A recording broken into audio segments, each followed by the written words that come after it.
High বন্ধুরা, আমি মমতা ব্লগে তোমাদের সবাইকে স্বাগত। আশা রাখছি যে যেখানে আছো সবাই খুব ভালো আছো। আমাদের এখানে মহানামযজ্ঞ হচ্ছে, আমি ওখানে গেছিলাম। ওখানে যাওয়ার পর আমি দেখো কি সুন্দর করে তিলক কেটেছি। মানে এখন দেখছি ভিডিওতে যে খুব সুন্দর করে তিলক কেটে দিয়েছে। সত্যি কথা বলতে তিলক কাটতে আমার খুব ভালো লাগে। আর তিলক কাটাটা কেমন হয়েছে তোমরা সবাই আমাকে কমেন্ট করে জানিও। আমাদের এখানে সবাই মিলে খুব আনন্দ করি, মজা করি মহানামযজ্ঞে। এখানে 4-5 দিন খাওয়া দাওয়া সবাই মিলে একসঙ্গে করি। সারা গ্রামের লোক সন্ধ্যের সময় খাওয়া দাওয়া করে। তো সত্যি কথা বলতে খুব মজা লাগে, খুব আনন্দ লাগে। আর সকালবেলা গেছিলাম সবজি কাটতে।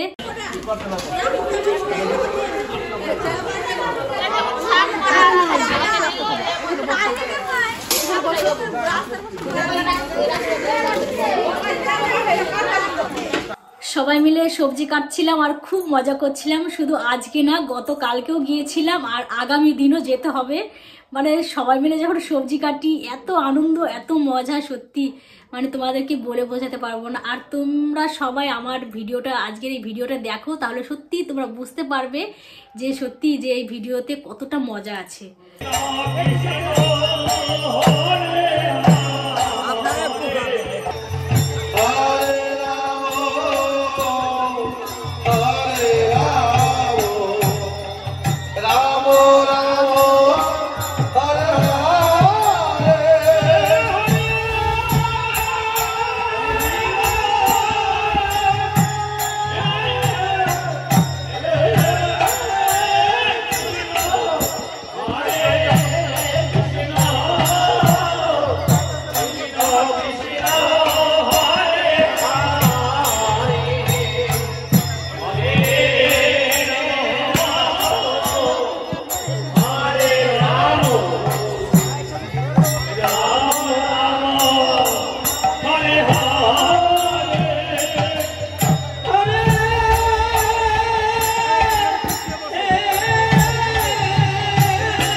যা যা যা যা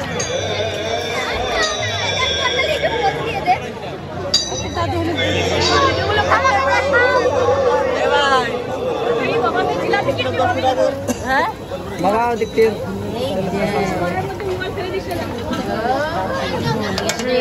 দাদার দোকান তাড়াতাড়ি কর। হ্যাঁ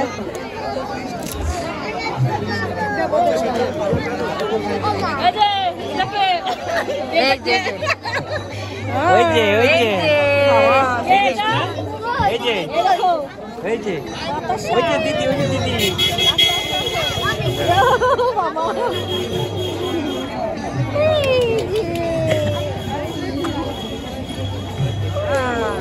নাম কি জানো? ভূমি।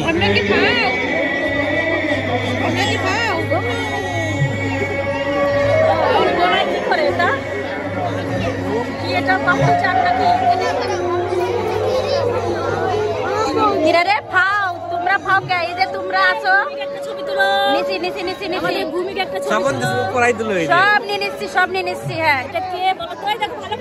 এই অনেকক্ষণ নিচ্ছি।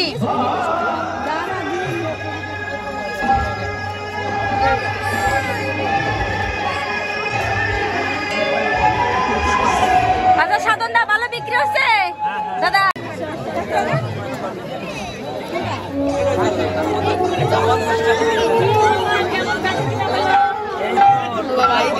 সব লাগান ভালোই বেচা কেনা হচ্ছে মামার তার না।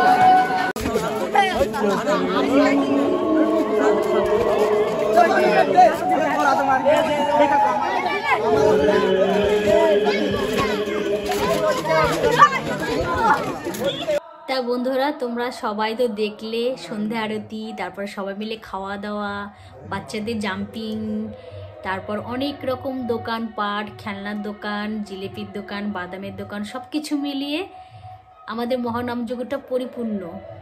আর সত্যি খুব খুব আনন্দ করলাম, খুব ভালো লাগলো। আর তোমরা সবাই তো দেখলে আমি কতগুলো বাতাসা পেয়েছি। মামি বলছে, মামি আমাকে বলছে তুই কখন ভিডিও করলি আর কখন বাতাসাগুলো কোরালি। তা মামি বলছে সত্যি মামি তুই পারিস, কেননা আমি বাতাসা কোরাতে খুবই ভালোবাসি। আর এক দিদিভাইকে বলেছি আমাকে দুটো প্রসাদ দাও, তো সেই দিদিভাই কি করেছে, এতগুলো বাতাসা পুরো আমার চাদরের ওপরে দিয়ে দিয়েছে। তো সত্যি আমার খুব ভালো লেগেছে। সঙ্গীতা বলছে মা তুমি খুব সুন্দর বাতাসা কুড়িয়েছো, আমরা একটাও কুড়াতে পারিনি। কেন, সঙ্গীতা সন্ধ্যা আরতির সময় নাচ করছিল, আর ভেতরে গিয়ে নাচটা আমি তুলতে পারলাম না, কেননা এতটাই চাপাচাপি হচ্ছিল না, আমার ভালো লাগছিল না। সবাই দেখছি ক্যামেরার সামনে এসে পড়ছে, কি করব, শেষে দূর থেকে যেটুকুনি পেরেছি তোমাদের সবাইকে দেখালাম। তোমাদের কেমন লাগলো তোমরা সবাই কিন্তু একটু কমেন্ট করে জানিও। আর আমার তো খুব ভালো লেগেছে। আগামী দিন সূর্য পুজো করছি, সেটা ভেবে আমার আরও ভালো লাগছে। আর এতটাই ঠান্ডা পড়েছে, মানে দুদিন খুব খুব ঠান্ডা পড়েছে, বাইরে যাওয়াই যাচ্ছে না, মনে হচ্ছে যেন হাত পা কেটে যাচ্ছে। তোমাদের দাদাভাই বারবার করে বলেছে দেখো, এই কিছুদিন হলো আমার না খুব ঠান্ডা ছিল, জ্বর ছিল, প্রচণ্ড মাথা ব্যথা ছিল, আর গলা তো পুরো বসেই গেছিলো। মোটামুটি আমার ব্লগ ভিডিওতে অনেকে ভয়েসটা বুঝতে পেরেছিলে যে গলাটা কতটা বসে গেছিলো। এই জন্য তোমাদের দাদাভাই বারবার বলেছে দেখো তুমি যাচ্ছ যাও, চাদরটা মুড়ি দিয়ে বসে থাকবে, এই জন্য সবসময় চাদরটা মুড়ি দিয়েছিলাম। আর বাবুরা, আমরা খেতে বসেছি, ছোটো বাবু বড়ো বাবু সাইডে দাঁড়িয়েছিল, বলছে মা জায়গা পাচ্ছিলাম না, তাহলে তুমি উঠবে, খাওয়া হয়ে গেলে তারপর আমি বসবো। তাই বাবুদেরকে বসিয়ে দিয়ে আমি চলে এসেছি। তোমাদের দাদাভাই বলছে আমি রাতে ভাত খাবো না, কারণ ওখানে ভাত হয়েছে, তো খাবে না, বলছে আমাকে রুটি করে দাও। রুটি খাবে রাতে, কি করব, এসে দেখছি মা রুটি করছে। হ্যাঁ, বাবাও বলছে আমিও রুটি খাবো, মানে ওদের রাতে রুটি খাওয়ার অভ্যেস, রুটি না খেলে ভালোই লাগে না, ভাত নাকি খেতে ভালোই লাগে না। তাই মা দেখছি মানে টানা রুটি করছে, তা আমাকে বলছে যে তুমি এসো খেয়ে যাও, সঙ্গে আছে খেজুরের গুড়, সত্যি কি টেস্টি জিনিস, খেতে ইচ্ছা হয়েছিল কিন্তু খাইনি। আমি তো ওখান থেকে প্রসাদ খেয়ে এসছি, এই জন্য খাইনি। তো চলো ফিরে আসি পরের ব্লগ ভিডিও নিয়ে, তোমরা দেখতে থাকো, আমার পাশে থাকো, আমাকে সাপোর্ট করো, আর সবাই খুব ভালো থেকো, সুস্থ থেকো, টাটা, বাই বাই।